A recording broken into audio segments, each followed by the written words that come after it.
jeg hedder Anders. Jeg skal nu prøve lige hurtigt at vise dig, hvordan du tømmer cachen i Internet Explorer.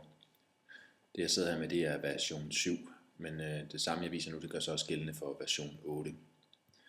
Grunden til, at man vil tømme cachen indimellem, det er for at være sikker på, at man har de nyeste filer ned, som hjemmesiden består af. Der kan ikke ske noget ved det her, absolut ikke overhovedet. Du kan ikke ødelægge noget.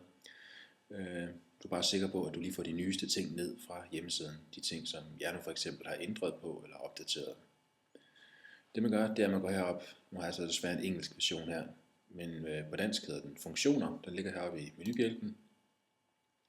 Så hedder den noget med slet browserhistorik eller noget. Den trykker man på, så får man den her boks op, og så i toppen vil der være en, der hedder midlertidige internetfiler.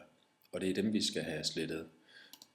Så jeg trykker bare på den knap, der er tilknyttet dertil, og så spørger man, om jeg er sikker, og det er jeg. Så sker der det, at nu bliver cachen tømt. De filer, der ligger i cachen, de bliver fjernet. Og når det så er færdigt, så trykker jeg bare på luk. Og nu har jeg en helt tom cache. Det vil sige, at når jeg nu går ind og besøger Single Plus igen, så lige opdaterer den her, så henter den alle de nyeste filer ned fra serveren. Så er du sikker på at have de nyeste ting, og eventuelle fejl, der jeg så har rettet, de vil nu forsvinde, fordi du har de nyeste ting.